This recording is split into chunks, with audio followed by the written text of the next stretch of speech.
Hola, bienvenidos a Reactivos. Soy Micaela Rocío Pérez Agüero, docente del Instituto Facultar. Bienvenidos a nuestro programa. Hoy vamos a entrevistar al rector de la carrera, Leandro Geschber, que nos va a dar una nota sobre IA en educación y la ética profesional. Hola Mica, muchísimas gracias. La verdad que estoy muy contento de poder estar acá.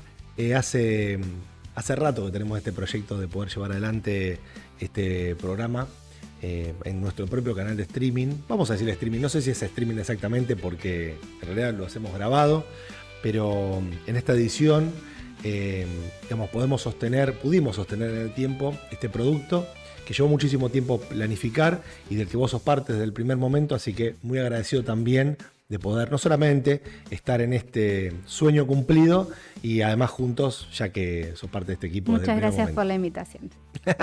No, bueno, gracias por la invitación en este caso para mí, pero bueno. Vamos a hablar entonces de inteligencia artificial y educación.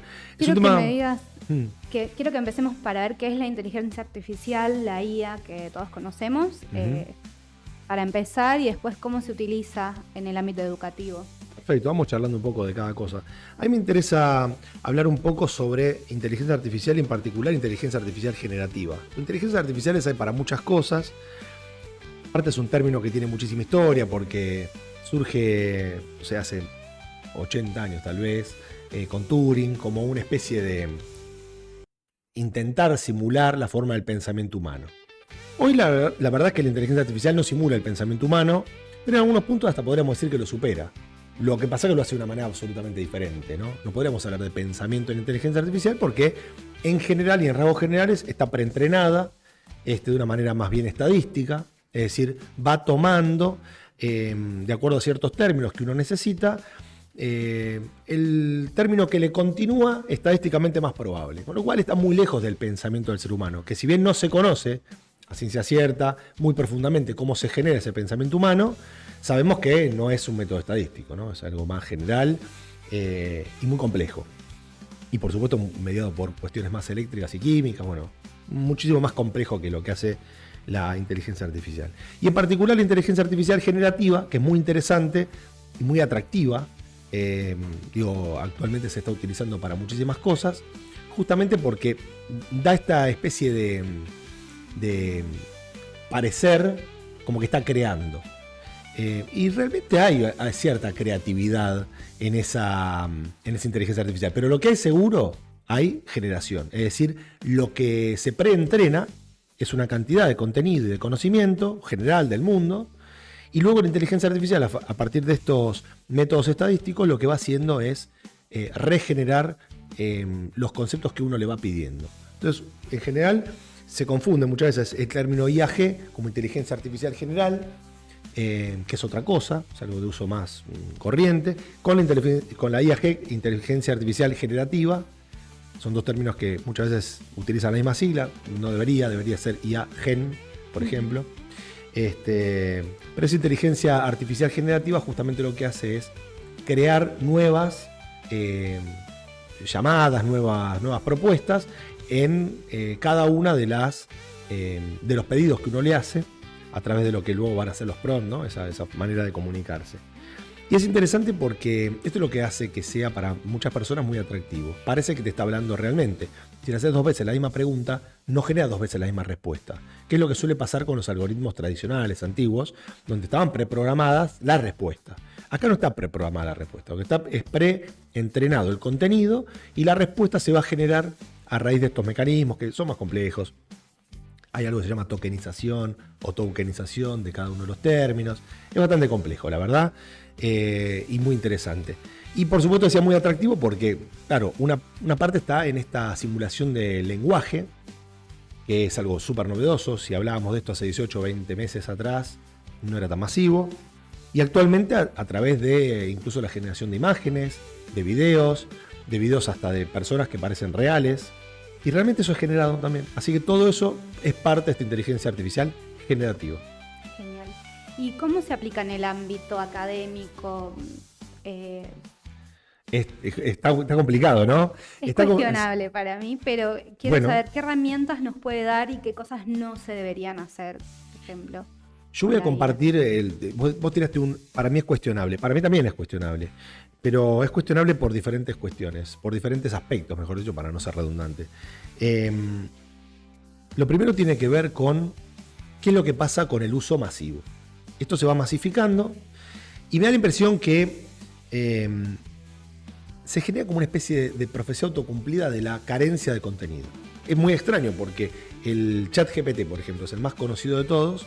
Parece ser que tiene un conocimiento universal, que tiene muchísimo contenido para brindar. Pero esto me hace reflexionar acerca de la expectativa que se tenía alrededor de Internet, ¿no? Si vamos a hacer la sociedad del conocimiento, se decía hace unos años. ¿Por qué? Y porque se democratiza el conocimiento, está todo al alcance de la mano. Y lo que ocurrió es que no pasó. Las generaciones siguientes tenían el conocimiento al alcance de la mano y en vez de agarrar y utilizarlo, dijeron, bueno, está ahí, cuando lo necesite lo busco. Entonces dejaron de ser la sociedad del conocimiento para ser, bueno, una sociedad de información. Tengo la información al alcance de la mano. Finalmente, ¿qué ocurrió? Tenías una especie de laca de barniz de conocimiento. De hecho, no se terminó de formar esa sociedad del conocimiento y llegamos a la más o menos actual, que es una especie de sociedad de la comunicación, es decir, estamos todos hiperconectados. La evolución de eso justamente es lo que algún autor acuña como sociedad algorítmica, una sociedad que está muy vinculada por un lado las redes sociales, pero además sesgado todo eso por algoritmos que son en algún punto poco transparentes y muy similares a los que rigen la inteligencia artificial. ¿Y por qué hago este raconto o este repaso histórico? Porque en un punto la facilitación del contenido que tiene la inteligencia artificial en la educación me parece que va a terminar siendo grave, porque la gente ya se dio cuenta que si a vos tu docente te manda a hacer un ensayo y a vos pensar el ensayo te lleva una semana de angustia y otra semana para ejecutarlo y por ahí no completaste ni siquiera las primeras 5 a 8 carillas que te pidieron, eso el ChatGPT lo hace en los primeros 30 segundos si haces un prompt adecuado. Pero ¿eso está bien o está mal? Bueno, está mal por todos aspectos. El primero es porque no es correcto que vos presentes un trabajo tuyo, un trabajo como si fuera tuyo, y no lo es, porque eso es plagio, por más que el trabajo del ChatGPT sea original. Es original, pero no es tuyo. Y por otro lado, porque el ejercicio intelectual que vos tenías que hacer para presentar ese trabajo no lo hiciste. Con lo cual, si había una acción pedagógica planificada por tu docente, te la perdiste. Entonces no aprendés. Entonces, estos mecanismos de enseñanza-aprendizaje, ¿no? Son los que están en riesgo, me parece hoy, a través de las inteligencias artificiales, que me parecen fascinantes y una herramienta buenísima, pero con este riesgo. El primero es el riesgo del plagio. Y el segundo es el riesgo de del mal aprendizaje. Sí, aparte también, en el caso de que nos entreguen algún trabajo que sea hecho con inteligencia artificial, nos damos cuenta porque nosotros conocemos a nuestros alumnos, nuestros estudiantes, y sabemos más o menos cómo se desarrollan, cómo se expresan y todo eso, y sabemos que eso no lo escribieron ellos, más que nada por los modismos que tenemos al hablar, las palabras que solemos utilizar y todo eso. Sí, pero ¿y si no te dieras cuenta? ¿Eso haría que esté mejor? No está mejor. No. Claro. No, en realidad no estás aprendiendo qué es, porque creo que cuando hacemos un trabajo práctico, lo que hacemos es la teoría, poder internalizarla y plasmarla en algo específico. Uh-huh. Entonces, esa parte del proceso del aprendizaje nos estamos salteando. Totalmente, de hecho estás aprendiendo algo totalmente diferente. Si uno entiende el aprendizaje como lograr, asimilar un contenido y aplicarlo en un contexto diferente, esa sería la definición clásica, digamos, de aprendizaje. Cuando vos estás utilizando un prompt adecuado en inteligencia artificial para que haga algo por vos, bueno, no estás aprendiendo eso, a lo mejor estás aprendiendo otra cosa, por ejemplo, a operar el ChatGPT, pero seguro no estás aprendiendo lo que querías aprender. Sí. Esto es un riesgo, porque además va de la mano de algo que está muy de moda, que son los microaprendizajes, ¿no? Es decir, estas pequeñas cápsulas de contenido, en muchos casos también generadas por inteligencia artificial, con lo cual hay como un doble juego medio complejo. Y esto, digamos, en lo que tiene que ver con la educación superior en grado. En el posgrado está pasando algo similar, ¿no? Se están pidiendo trabajos volumétricos muy importantes, muy complejos y muy originales, con poco entrenamiento de ese graduado o de ese próximo graduado para poder llevarlo adelante. Entonces, claro, ¿cómo no va a ser atractivo el uso del ChatGPT? Pero esto es poco ético, Porque Sí. la realidad es que es lo mismo que decirle a alguien, che, la verdad no me dan los tiempos, me escribís mi tesis, o me escribís mi trabajo final, o me escribís te haces mi parcial, total es un formulario. No, está mal, No. eso está mal. Ahora, ¿hay algún uso ético? Podría ser una buena pregunta. Sí, sí. ¿Hay o no? ¿Usted qué dice? Yo creo que sí, para algunos recursos. Personalmente no confío mucho en la inteligencia artificial, más que nada, ponele, sí la podés mandar a hacer imágenes y todo eso, pero lo que es más científico se suele confundir en algunas cosas, entonces, no sé, si querés saber, por ejemplo, qué normativa regula los derechos de niños a nivel nacional e internacional, yo te lo va a responder bien. Pero si es algo que es más específico, ahí ya empieza a fallar un poco. Me gusta el término. Estaba pensando en la Convención Internacional de los Derechos de las Personas con Discapacidad. Claro, la convención dice una serie de cuestiones, pero las teorías con las cuales se abordan no están escritas específicamente en la convención, y es posible que si uno le pidiera un trabajo académico sobre ese aspecto, la pifie bastante mal o bastante feo, porque justamente no conoce las corrientes de pensamiento en torno a ciertos aspectos, como vos decías. Entonces, esto es lo que hace muy notorio un trabajo de mala calidad, pero a lo mejor suficientemente voluminoso, hecho con ChatGPT.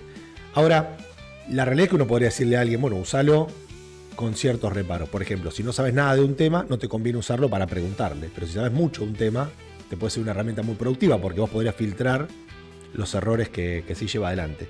Así que ya le estamos diciendo un poquito a nuestro público que si quiere hacer un uso, puede ser ético incluso, que sería esto, ¿no? Decir, bueno, ¿de qué manera podría yo hacer un uso ético dentro de la educación superior? Y, por ejemplo, teniendo en cuenta que se produce en esta era algo que no pasó nunca antes en la historia de la educación, que es, podrías tener hoy una herramienta poderosa, como por ejemplo un tutor 24 horas, 7 días por semana siempre. Por ejemplo, no sé cómo estudiar, no sé, por ejemplo, anatomía. Me van a hacer unas preguntas que no sé cuáles son. Bueno, por ejemplo, le podrías preguntar a ChatGPT o decirle a ChatGPT, haceme preguntas múltiple choice de anatomía. Sí. No necesariamente las buena... respuestas, sí. pero las preguntas sí. Entonces tengo un ida y vuelta, como si fuera un compañero, al que le digo, mira, estudié, pero no sé hasta dónde. Haceme unas preguntas. Y en la primera pregunta te das cuenta que no sabías nada, ¿no?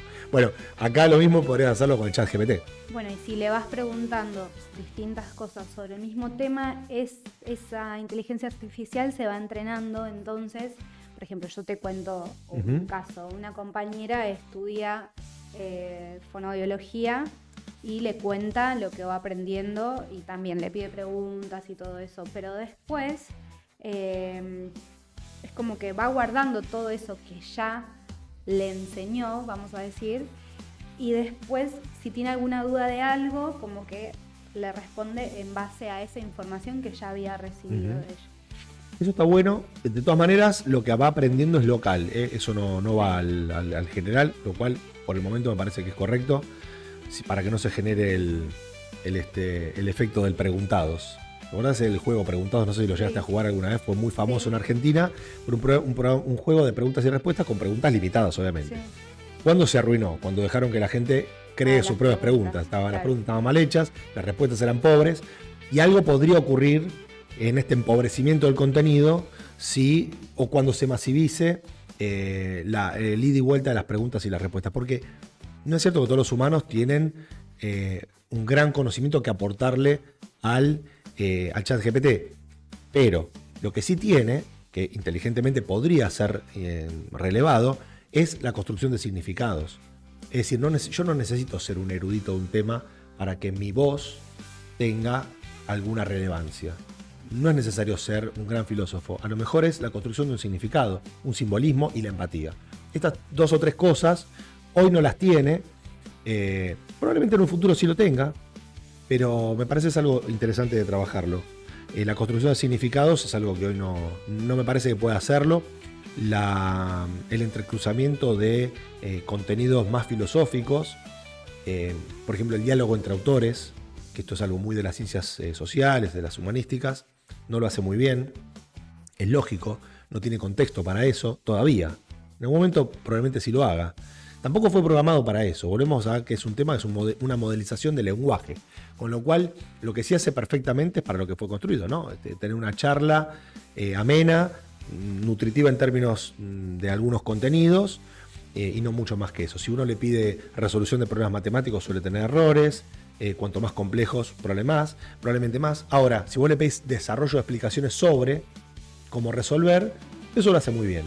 Entonces me parece que en el ámbito de la educación superior, los límites éticos son los clásicos. No copiarse, no caer en plagio, no arrogarse un trabajo que uno no hizo, por más que sea original, porque eso no quita el plagio. Y en el otro caso, usarlo como tutor está buenísimo. Usarlo para corregir un trabajo propio es fantástico. Tiene algunos sesgos, pero es mejor que entregar un trabajo con algunas dudas. Uno podría pedirle cierta corrección y ver cuál es la calidad del trabajo que estás por entregar y eventualmente corregirlo. No me parece que eso sea trampa. Me parece todo lo contrario. Me parece que es como dárselo a un compañero y decirle, mira, critica esto, a ver qué te parece. Y lo puede hacer con total honestidad, sin tener miedo o prejuicios de decir, a lo mejor mi respuesta no te gusta y te critico el trabajo, te llevó muchísimo y te digo, no está bueno y te puede caer mal. Esto te lo puede hacer sin este prejuicio, ¿no? Sí, sí. Y me parece que esas son algunas funciones éticas muy aceptables.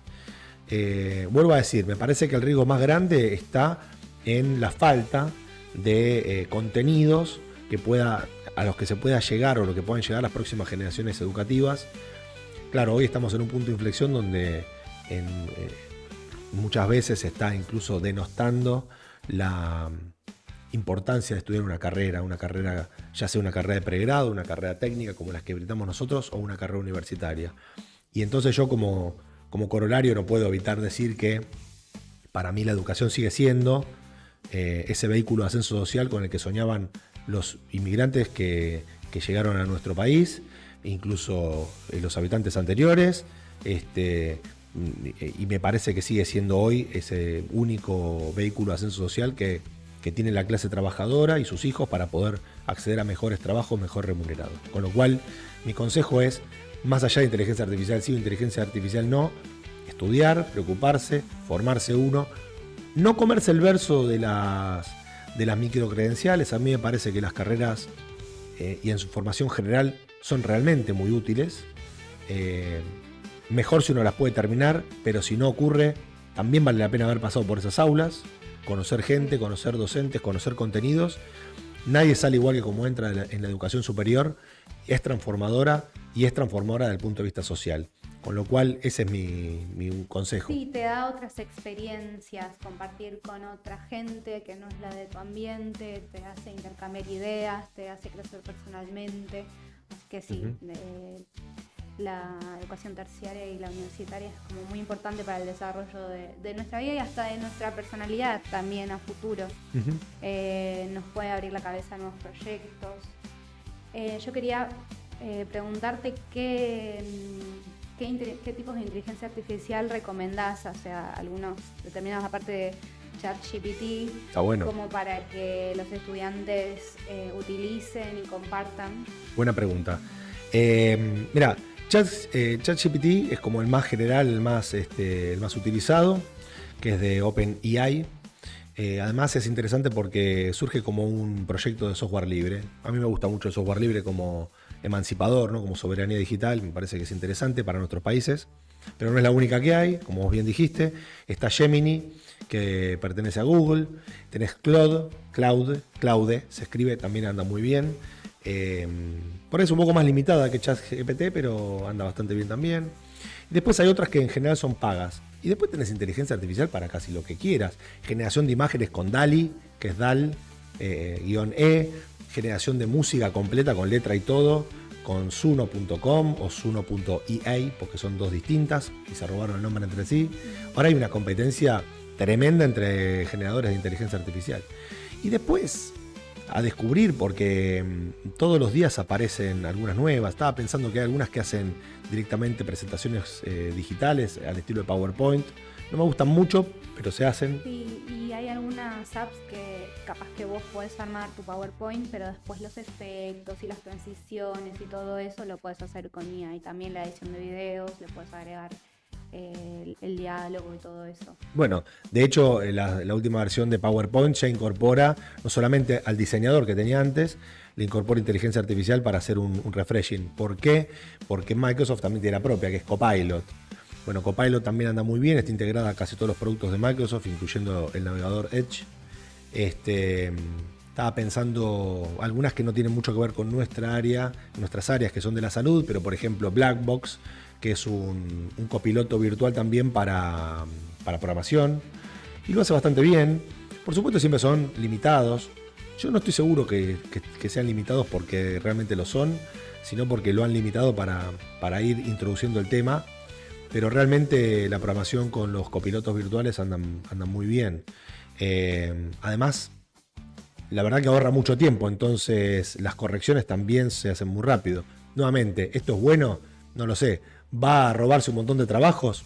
Sí, probablemente. Hay muchos trabajos que están en riesgo producto de la inteligencia artificial. Estamos en una época compleja porque no terminamos de transitar la cuarta revolución industrial y ya estamos enfrentando una nueva vinculada con inteligencia artificial, y en este nuevo transitar del trabajo también me parece que se están reacomodando las relaciones sociales, y entonces esto viene de la mano también vinculado con informática, ¿no? Con relaciones más violentas o más oscuras, y me parece que sobre esto también es bueno hablar, decirlo abiertamente y tratar de, por ejemplo, vos desde tu materia de informática también charlar esto con los estudiantes, advertirlos de estos riesgos y a lo mejor volver a algunas bases. No lo digo de viejo, sino de como advertencia de no todas las nuevas tecnologías hay que adquirirlas como si fueran la verdad revelada. Mínimamente estos tipos de charlas de discusión ética hay que tenerlas. Sí, es importante también al momento de usar la tecnología tener un conocimiento previo. No podemos confiar ciegamente, porque bueno, también esto es lo que yo pienso. Nosotros somos humanos, nos podemos equivocar.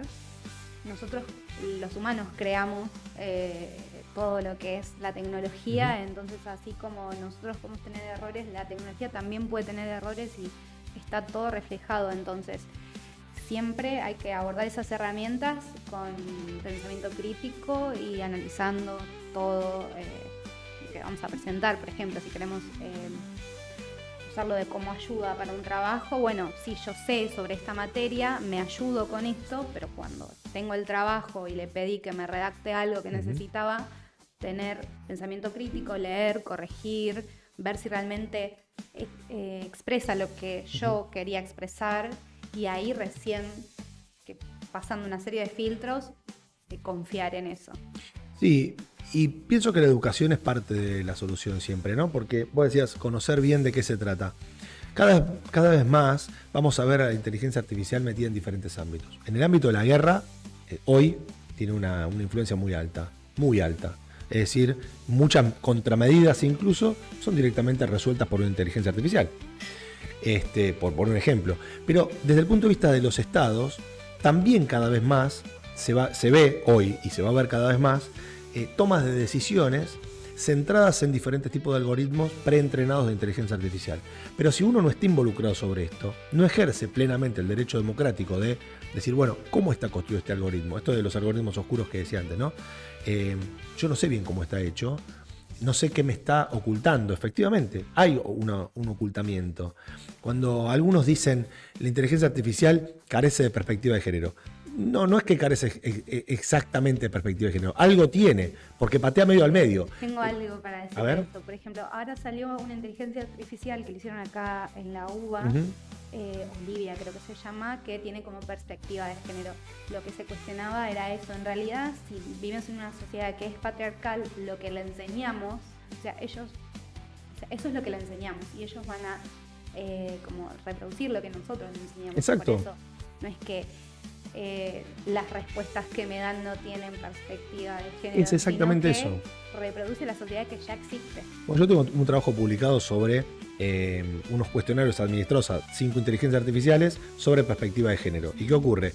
Claro, patea al medio. Entonces, porque son condescendientes las inteligencias artificiales. Con lo cual, efectivamente, las respuestas terminaron siendo con algún grado de perspectiva de género, pero originariamente no la tienen, porque han sido justamente construidas con la reproducción de las relaciones de poder con las que se cuenta. Bueno, esto es un riesgo, en general también con lo que mencionaba antes de la emancipación a través de la cuestión digital. Sí, todos tenemos acceso, o podés tener acceso a los diferentes contenidos, a estas inteligencias artificiales que en muchos casos son gratuitas y todo. Sin embargo, lejos de ser emancipadoras, es muy probable que terminen siendo reproductoras de las mismas marginaciones y brechas, tanto digitales como sociales. Con lo cual, coincido con lo que vos decís, es necesario que haya más inteligencias artificiales construidas con perspectiva de género, pero también con otras perspectivas. Y es muy necesario. Esto no lo pueden hacer las grandes empresas, porque tienen sus propios intereses que encima están muy por encima aún de los países centrales. Con lo cual, aquellos que estamos en los países un poco periféricos, en este sentido vamos a estar complicados. Insisto con la soberanía digital y la emancipación a través de una visión tecnológica con sentido y con territorialidad y lejos un poco más de lo meramente tecnocrático. Bueno, muy interesante la charla de hoy. Gracias por estar acá y compartir todo esto con nosotros. Hay mucho más que hablar. Todo lo que es tecnología es muy amplio para seguir desarrollando, pero bueno, te agradezco que hayas venido hoy. Bueno, muchísimas gracias por la invitación y siempre un placer para lo que haga falta. Muchas gracias. Nos vemos en el próximo capítulo. Adiós. Reactivos, sin filtro, sin freno, donde el saber prende fuego al terreno. Facultar en voz alta, sin edición. Explota la ciencia, explota la acción.